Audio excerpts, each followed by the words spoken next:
नमस्कार। देश रोजाना पर यह समय है प्राइम टाइम का। तो प्राइम टाइम में जिन खबरों पर हम आपके साथ बनेंगे उससे पहले ये जाने कि आज की सुर्खियां क्या थी। तो सबसे पहले प्रधानमंत्री नरेंद्र मोदी जो अपनी राजकीय यात्रा पर अमेरिका रवाना हुए हैं, उनका अमेरिकी दौरा कई मायनों में अहम है और प्रधानमंत्री 4 दिन अमेरिका में रहेंगे।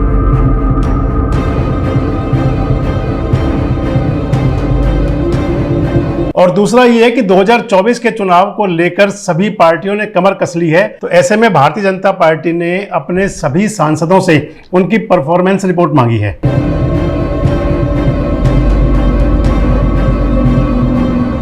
और तीसरा ये है कि जो विपक्षी दल अपना एकता के लिए इकट्ठे हो रहे हैं, उनकी 23 जून को जो अहम बैठक होनी है, उसको लेकर दिल्ली के मुख्यमंत्री अरविंद केजरीवाल ने कहा है कि उस बैठक का सबसे पहला मुद्दा दिल्ली का अध्यादेश होगा।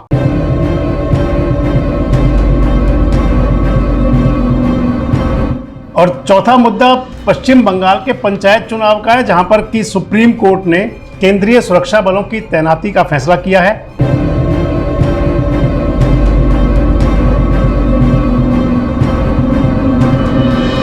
आसाम में बाढ़ के हालात बने हुए हैं और 10 जिलों में 31,000 से ज्यादा लोग प्रभावित हैं।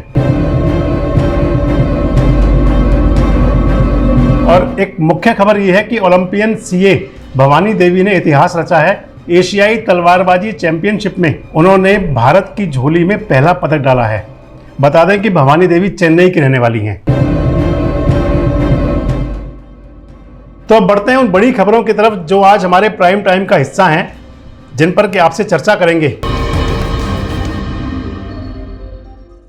2024 के चुनावी रण की तैयारियां जोरों पर हैं, ये आप सभी को पता है और सभी जानते हैं। और इस चुनाव को लेकर सभी पार्टियां अपना पूरा दमखम दिखाने में लगी हुई हैं। इसी कड़ी में हरियाणा भी इससे अछूता नहीं है। हरियाणा प्रदेश में भी पूरी तैयारियां चल रही हैं। चाहे बात सत्तारूढ़ बीजेपी की हो, चाहे कांग्रेस की हो, चाहे जननायक जनता पार्टी की हो, इनेलो या आप की हो, सभी अपनी यात्राओं, रैलियों, योजनाओं और लोकार्पणों, इन सबके साथ साथ जनता को लुभाने में लगे हुए हैं। हालांकि राजनीति भी जोरों पर है, लेकिन इसके साथ साथ जो लोग गठबंधन में हैं या इकट्ठे हैं, वो कहीं खुद को इकट्ठा दिखाने की कोशिश करते हैं तो कहीं अलग थलग पड़े दिखाई देते हैं। ऐसे में जहां विपक्ष भी पलटवार कर रहा है, तो वहीं सत्ता के गठबंधन के सहयोगी भी एक दूसरे पर तीरंदाजी करते हैं या तीर चलाते हैं। गृह मंत्री अमित शाह की जो सिरसा में विकास रैली हुई थी, उसके बाद हरियाणा के सोनीपत में केंद्रीय मंत्री नितिन गडकरी और मुख्यमंत्री मनोहर लाल खट्टर ने भारतीय जनता पार्टी की भारत गौरव रैली में शामिल हुए। इस रैली में मुख्यमंत्री मनोहर लाल ने केंद्रीय मंत्री नितिन गडकरी का स्वागत किया। पंडाल में भी भीड़ भी खूब थी। पूरे इस कार्यक्रम के दौरान 890 करोड़ रुपए की लागत से बने 11 फ्लाईओवर और नेशनल हाईवे 44 किलोमीटर लंबी सड़कों का लोकार्पण हुआ।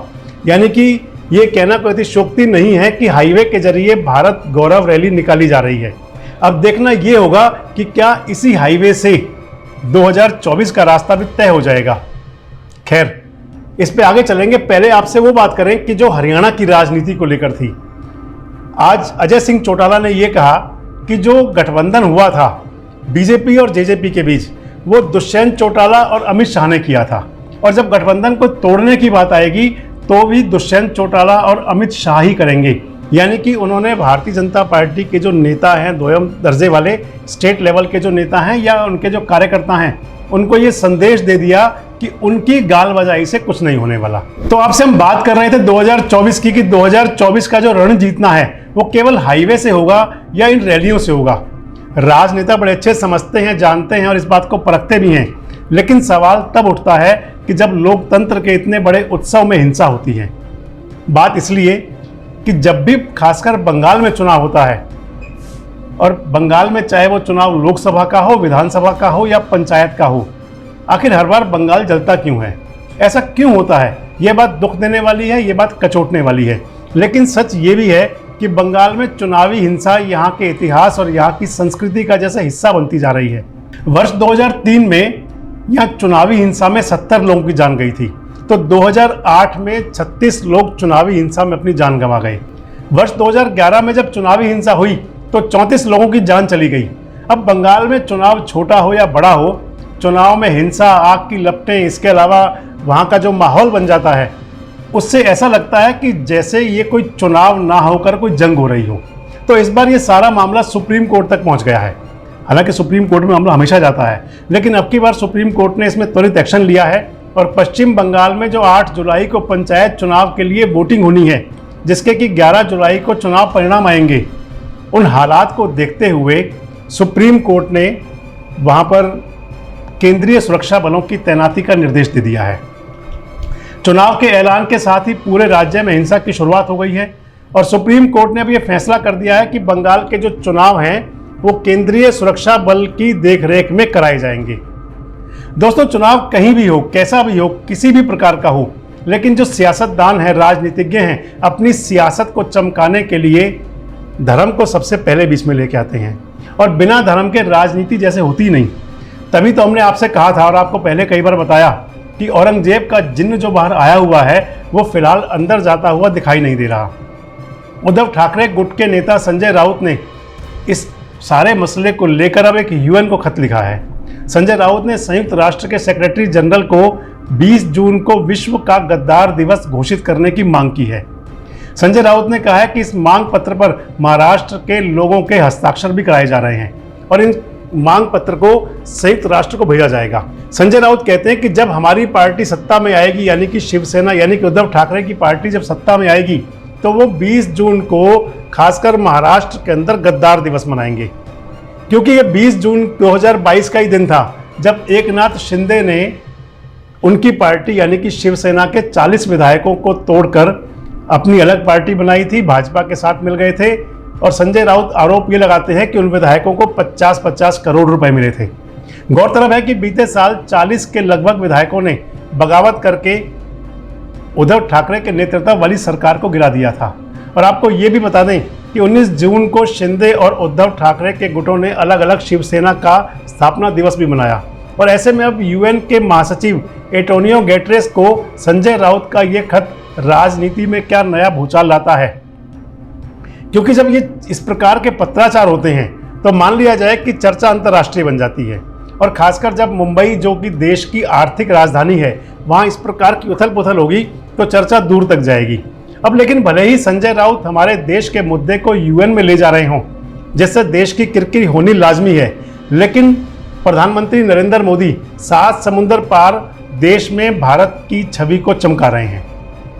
आपको बता दें कि पीएम मोदी अपनी राजकीय यात्रा पर अमेरिका के लिए आज यानी कि मंगलवार की सुबह रवाना हो गए और अमेरिका में उनके भव्य स्वागत की तैयारियां कई दिन से पहले से ही चल रही थी। पीएम मोदी का अमेरिका दौरा माना यह जा रहा है कि कई मायनों में बहुत महत्वपूर्ण होने जा रहा है। पीएम मोदी ऐसे पहले प्रधानमंत्री होंगे जो अमेरिकी कांग्रेस के संयुक्त सत्र को दूसरी बार संबोधित करेंगे। प्रधानमंत्री मोदी ने अमेरिकी अखबार वॉल स्ट्रीट जर्नल को इंटरव्यू भी दिया है और उन्होंने वहां सुरक्षा परिषद में भारत की भूमिका से लेकर चीन के साथ रिश्तों पर अपना विजन रखा। पीएम मोदी ने यह भी कहा कि अमेरिका और भारत के नेताओं के बीच एक अभूतपूर्व विश्वास है। मोदी ये कहते हैं कि भारत किसी देश की जगह लेने की कोशिश नहीं कर रहा और इस पूरी प्रक्रिया को भारत के विश्व में अपना सही स्थान प्राप्त करने के तौर पर देखा जाना चाहिए। चीन के साथ रिश्तों पर पीएम मोदी कहते हैं कि दोनों पक्षों में सामान्य संबंध होने के लिए सीमा पर अमन चैन का होना जरूरी है। भारत अपनी संप्रभुता और गरिमा की रक्षा के लिए पूरी तरह से तैयार है और प्रतिबद्ध है।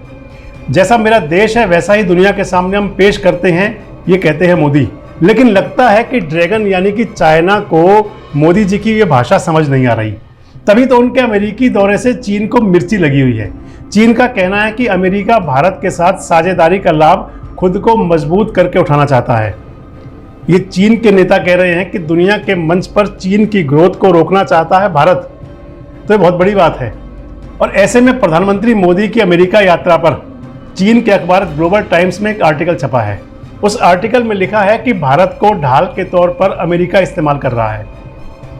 उस आर्टिकल में यह भी लिखा है कि चीन का सामना करने के लिए और उसकी आर्थिक प्रगति पर रोक लगाने के लिए अमेरिका भारत को आगे बढ़ाने का प्रयास करता दिख रहा है। अब चाहे चाइना को मोदी जी की यात्रा से मिर्ची लग रही हो तो हम क्या करें, लेकिन जब यात्रा की बात हुई है तो आपसे देश की उस सुप्रसिद्ध विश्व प्रसिद्ध यात्रा की बात भी करेंगे जो हमारे देश की धार्मिक यात्रा के तौर पर जानी जाती है। आज जगन्नाथ यात्रा है ओडिशा के पुरी में स्थित भगवान जगन्नाथ मंदिर की परंपरा के मुताबिक हर 12 साल में मंदिर की मूर्ति बदली जाती हैं और इन नई मूर्तियों की स्थापना के समय मंदिर के आसपास अंधेरा कर दिया जाता है। परंपरा के अनुसार जो पुजारी यह काम करते हैं, यानी कि जो भगवान की मूर्तियां बदलते हैं, उनकी भी आंखों पर पट्टी बंधी होती है और आज से जगन्नाथ यात्रा की शुरुआत हो जाती है। करीब 3 महीने तक ये यात्रा चलेगी और इस यात्रा में नगर भ्रमण के बाद भगवान जगन्नाथ और उनके भाई बलराम और बहन सुभद्रा गाड़ीचा मंदिर में अपनी मौसी के घर विश्राम करने जाते हैं। ऐसा माना जाता है कि भगवान श्री हरि विष्णु मनुष्य अवतार में जब पृथ्वी पर आए थे तब उनकी मृत्यु निश्चित थी और जब श्री कृष्ण का शरीर पंचतत्व में विलीन हुआ, बताते हैं कि उस समय भी उनका हृदय धड़क रहा था। ऐसी मान्यता है कि आज भी ओडिशा के भगवान जगन्नाथ की मूर्ति में श्री कृष्ण का दिल सुरक्षित है। भगवान के इस अंश को परम ब्रह्म पदार्थ कहा जाता है। स्वयं विश्वकर्मा ने भगवान जगन्नाथ, बलराम और उनकी बहन सुभद्रा की मूर्तियां बनाई थी, लेकिन उस समय उन्होंने शर्त ये रखी थी कि जब वो ये काम करेंगे, यानी कि जब मूर्तियां बनाएंगे, तो उस समय उन्हें कोई देखेगा नहीं। लेकिन किंवदंतियों में ये बात आती है कि उस समय के राजा अपना उत्साह नहीं रोक पाए थे और उस कक्ष में चले गए थे जहां पर वो मूर्तियां बन रही थी। और उसके बाद से ही विश्वकर्मा जी ने, क्योंकि उनकी शर्त थी कि कोई देखेगा नहीं, तो राजा के देखने के बाद विश्वकर्मा जी ने मूर्तियों का काम अधूरा छोड़ दिया था। और बताते हैं कि इसी वजह से आज भी उन तीनों मूर्तियों, यानी कि भगवान जगन्नाथ, सुभद्रा और बलराम जी की मूर्तियों में हाथ, पैर और पंजे नहीं हैं। तो दोस्तों, आज के प्राइम टाइम में इतना ही। कल आपसे फिर मुलाकात होगी कुछ ऐसी बातों के साथ, कुछ ऐसी खबरों के साथ जो आपसे रखती हैं सरोकार। तब तक स्वस्थ रहें और अपना बहुत ध्यान रखें। हमारे साथ जुड़े रहें, देखते रहें देश रोजाना। नमस्कार, धन्यवाद। हमारे साथ जुड़े रहने के लिए देखते रहिए देश रोजाना का YouTube चैनल। सब्सक्राइब कीजिए, साथ ही देश रोजाना की खबरें सबसे पहले देखने के लिए प्रेस कीजिए बेल आइकन।